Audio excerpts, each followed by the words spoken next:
Welcome to this month's webinar. First and foremost, thank you for taking the time out of your day to join me.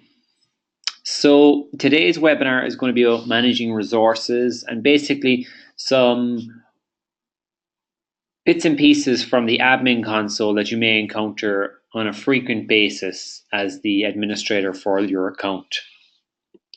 So for those who haven't attended one of these sessions before, the usual format would be that I'll go through a quick presentation here first and foremost, and we'll just kind of highlight some of the key points. And then what we do is we do a walkthrough of the actual admin console and showing you what we've talked about in the presentation. So generally those first two parts take about 20 minutes to a half an hour. And then what I do is I'll leave open the second half of the session to any questions that you may have around the content that we're covering in today's webinar.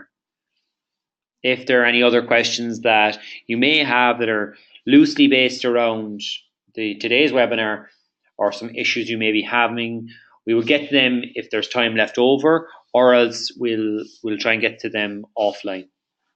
So my own name is Niall. I am the technical trainer here in Mozy, and I am based in our offices in Ireland. So I look after all the internal and external training for our support teams, and we also do obviously these webinars once a month as well in some common areas that users may have questions on.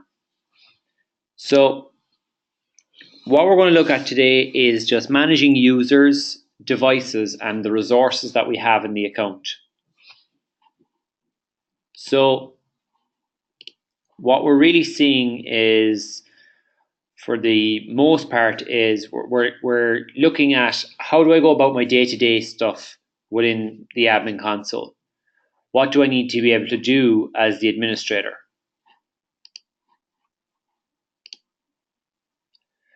So as we go through this, I'll use words as I've already used as administrator, users, and resources.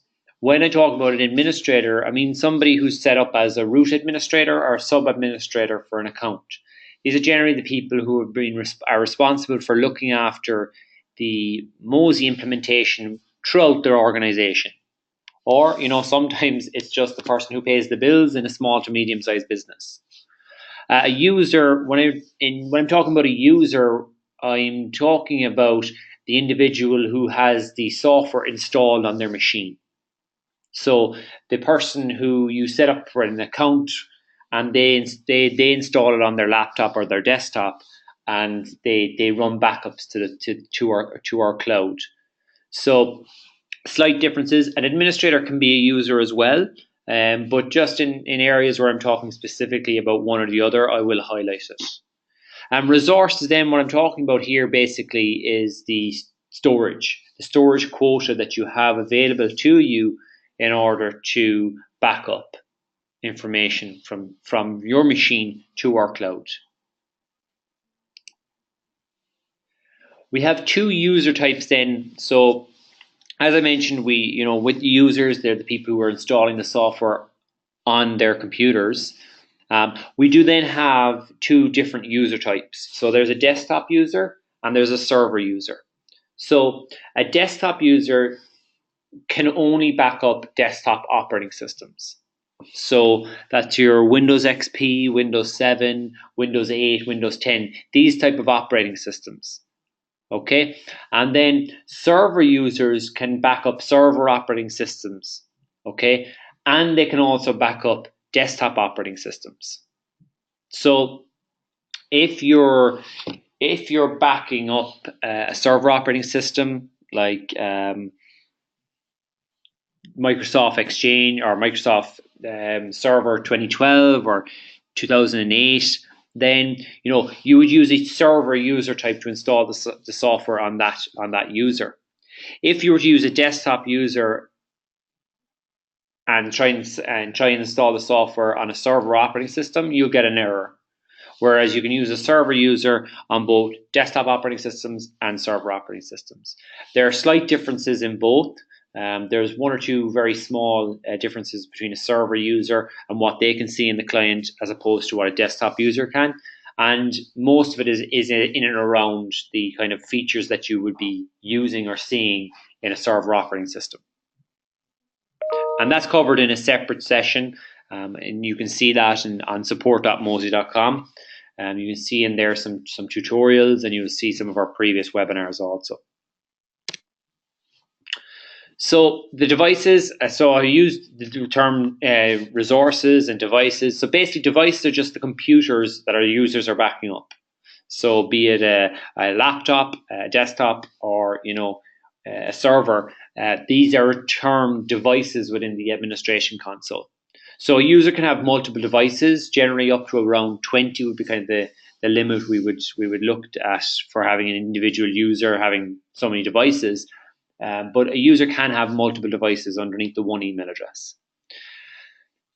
The slight difference is that, as I mentioned a while ago, a user is either a desktop user or the user is a server user. So you can only be one or the other. You can't back up desktop. You can't have your user account and back up, and you're set as a desktop user, and then want to back up a server operating system at a later date.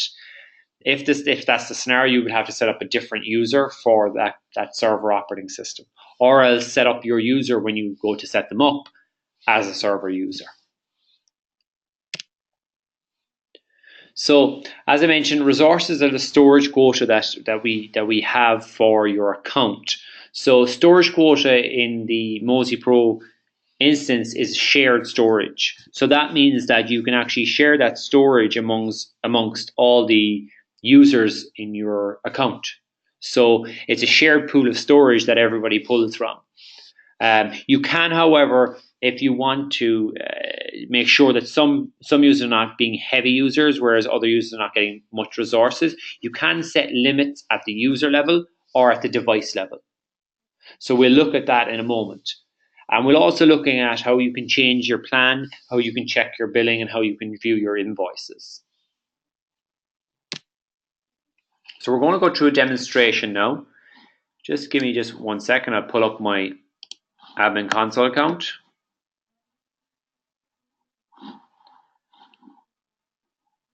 And what we'll do here is we'll just go through a walkthrough of showing you those user accounts. We'll show you the resources. We'll show you things that we were talking about there, the differences. We'll show you when you're adding a new user where you select to be a desktop or a server user. And we'll go through the walkthrough in that scenario, because it's all well and good me going through it there in a slide deck, but I think oftentimes it's just easier if we can just see what's happening and what the kind of information is there. And once we can see it and actually walk through with it, it can be of benefit. So with the admin console, if you haven't logged in to the admin console yet, then you'll know that you won't. If you have logged into it, rather, you'll know that it has a standardized view. So if you'll see on my screen here now, you'll see the admin console as we see it in my training partner. Okay, so what we're seeing here, okay, on the front screen is this pie chart here represents all the users underneath your account. And this backup graph here represents the backups made of all the users under your account in the last week. So any of these links here are hyperlinks, so they will open up with the relevant machines. So if I click on never backed up, it'll show me here those machines that I've never backed up.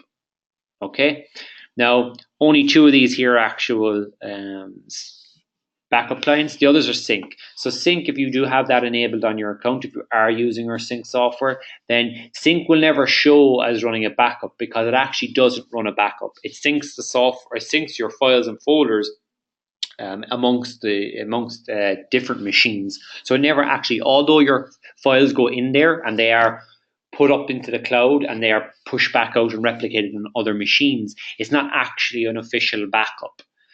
Okay. Whereas if we look here at the backed up in the last 24 hours and we open one of these machines, we see all these machines have backed up. Okay. So if I just open my user here, okay, then I'll see this machine here has run a backup in the last 24 hours. Okay, so I can see here the machine, I can see the information on the machine, and as an administrator, I can see this information. So if one of my users is having an issue, I can come here and see if it's being reported in the admin console. This information here in the backup section is pulled directly from the user's client. So it's the same information that the user will see when they open up the history tab on their backup software that's installed on their computer. So they'll see the history on their machine, and you can see it here too to see if there's any issues that you can identify quickly from here. You can also see the version of the software that the user has installed, okay, and how much space they're using. So if you remember a second ago, we talked about setting up limits. So if I just quickly just open up the resource summary here, then you'll see that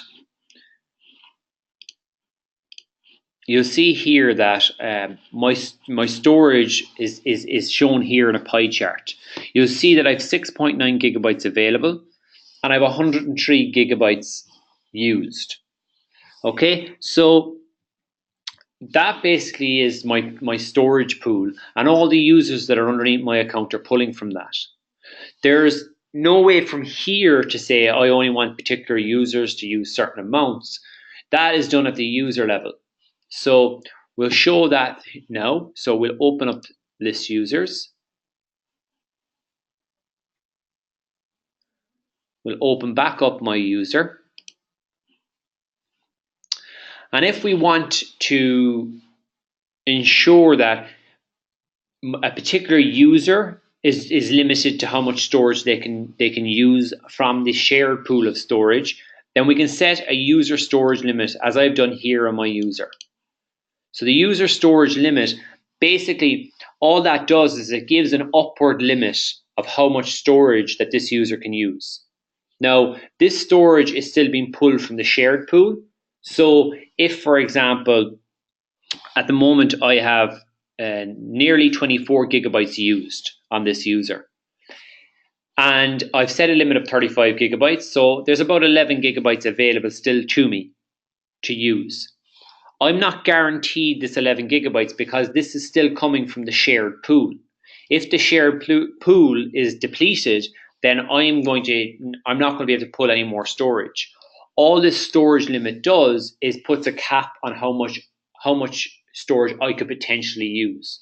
So even if there was 100 gigabytes free in the user account and I was at 35 gigabytes, I would not be able to get any more storage to back up information from my machines unless I adjusted this user storage limit.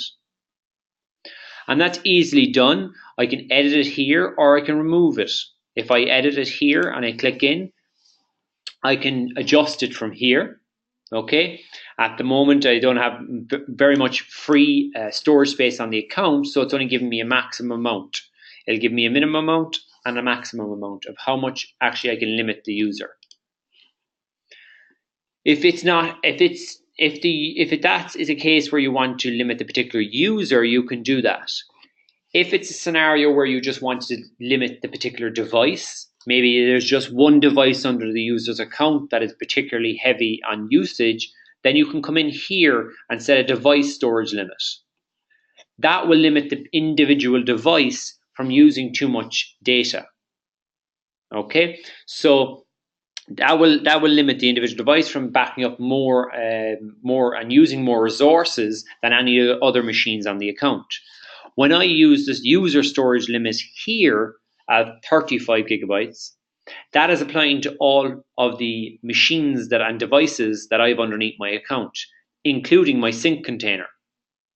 So if for example, this machine here were to use up the available 11 gigabytes at the moment, all the other machines on this user account would be deprived of the chance to use more storage. So if that's the scenario, I can set an individual device limit also. You'll also notice additional information that you may see here when you open up a user's account. You will see when they last backed up. You can delete a machine from here, but if you select to delete the device, it will ask you for your password. Okay, and that's just to ensure that you don't do it by accident. If you should be in the scenario where you accidentally delete a user or delete a machine, it's advisable to contact support as quickly as possible. If you contact us as quickly as possible, there is some chance that we may be able to undelete the user or undelete the machine without any effect to the data that's been stored on our backend.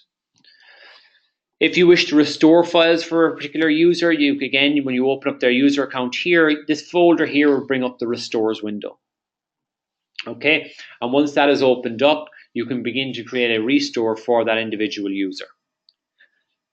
So with restores, there is a separate session on web restores, and there is a lot of information on support.mozy.com around how to perform web restores. We're not going to look at it today, but if you do wish to look at web restores from the user's point of view, once you open up the user's account, next to the machine here, it's one of these folders that you select to actually do the restore.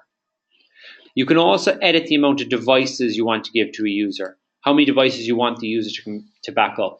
You remember a while ago I mentioned that you can change this. And as I said to you a while ago, normally the maximum that we would put in here is kind of 20 devices per user. So you can see here that when I go to edit it, although I currently have 10 server devices that I can back up, I can go to a maximum of 20. Okay, so currently I'm using 4 and I have 6 available to match that 10 that I've allowed myself. Okay, and you can edit that there at any point.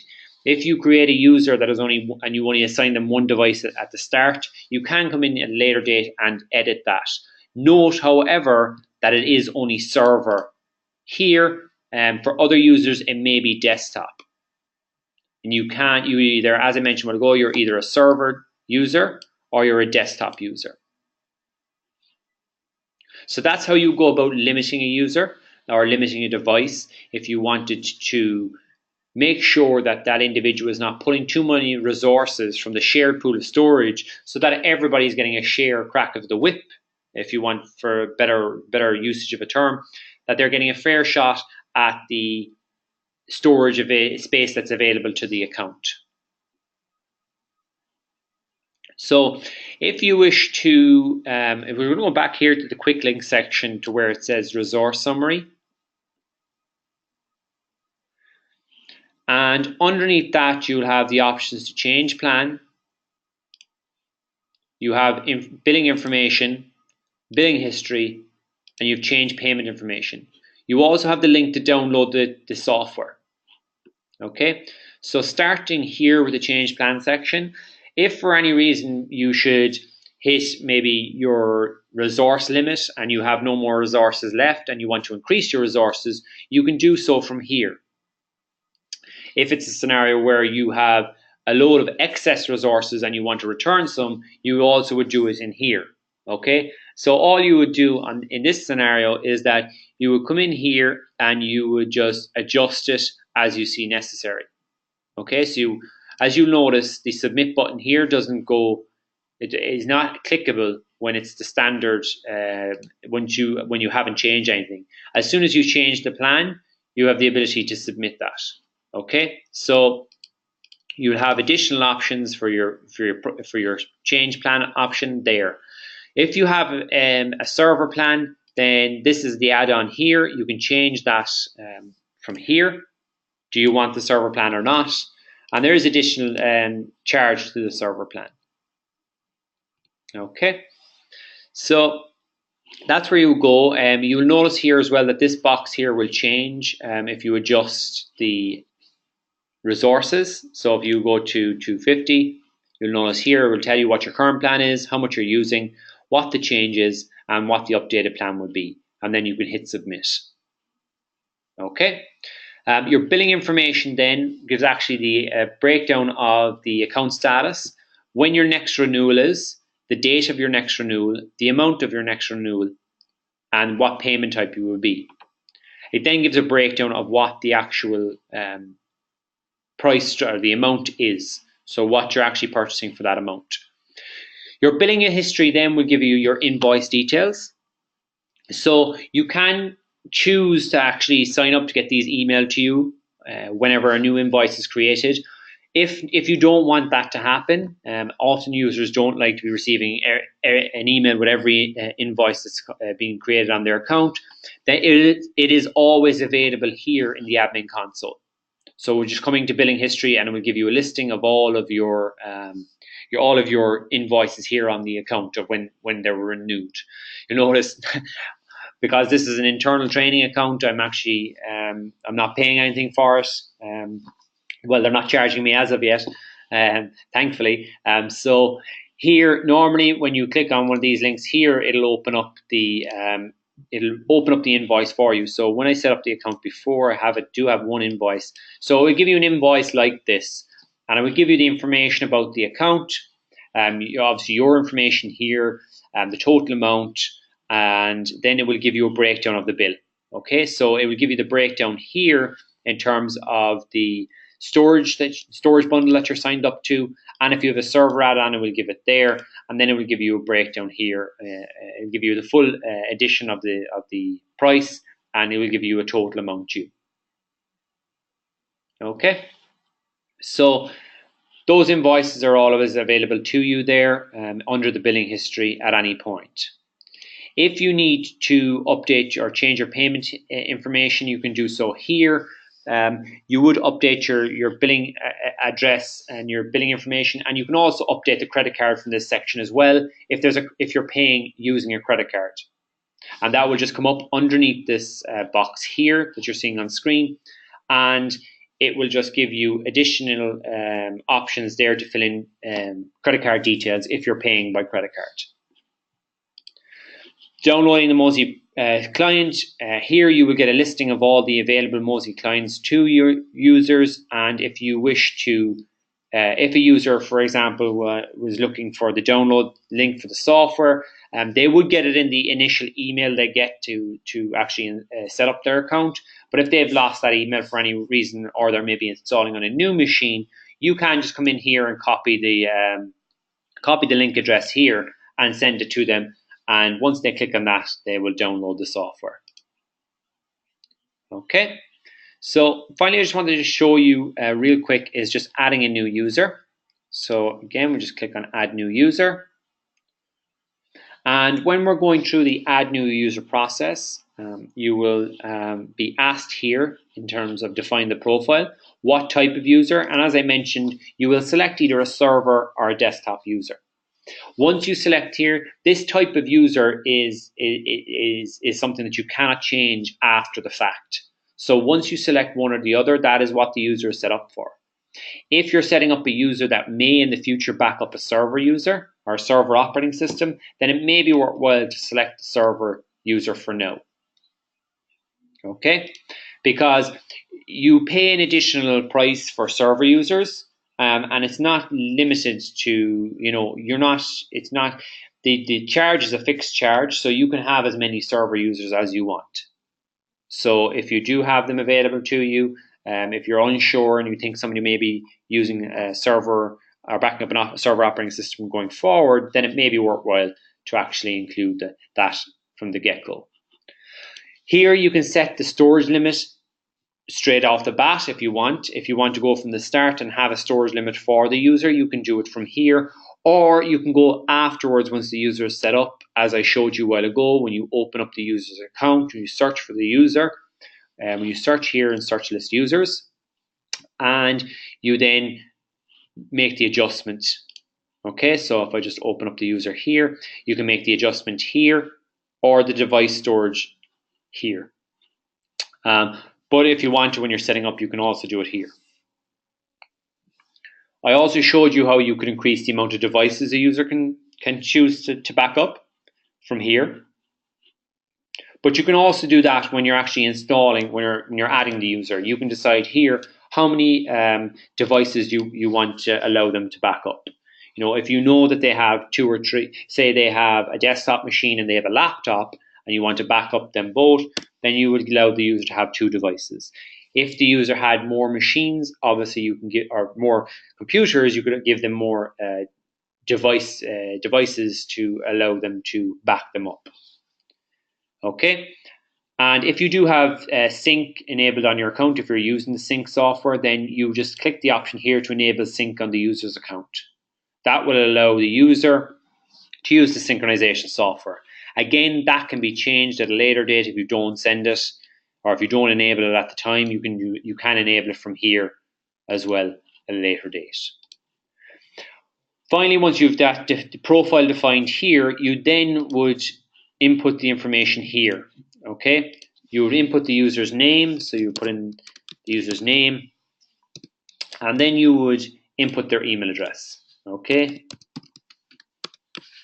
and after you've input their email address, you can add additional users. So if you have the same type of profile for a number of users, you can do that from here. So you can just keep adding additional users, and they will all get set up with the same profile definition that you've set up in this box here previously.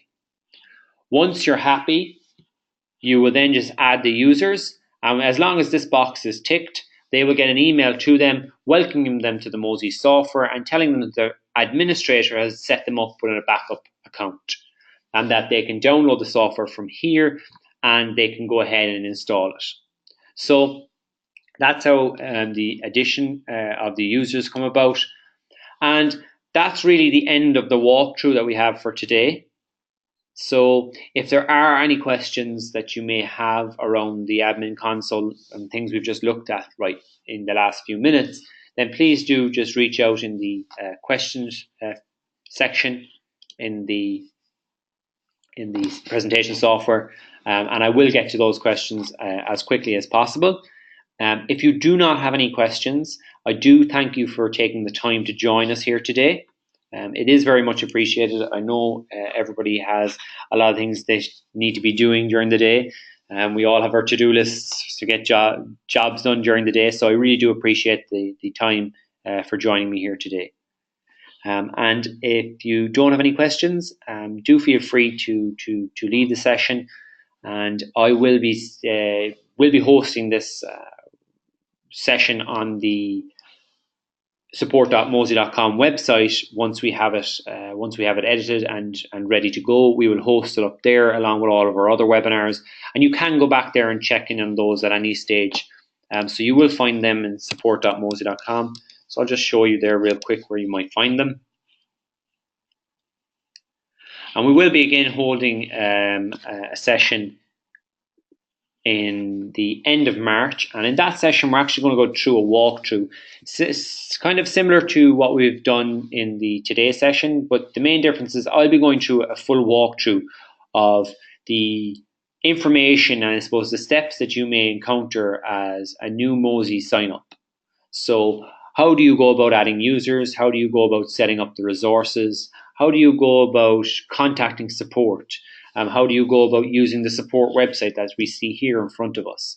So if you do want to look at any of our previous webinars, you just open up the community section here and tutorials.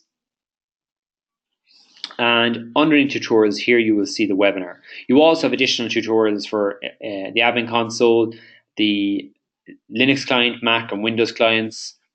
Okay. Support portal, any information you want around the support portal, and then in the webinar section here, you'll see all past webinars that we have run. Okay, right up to last month's webinar. So again, thank you for your time today, and I will keep the session open for a few more minutes just in case we have any questions.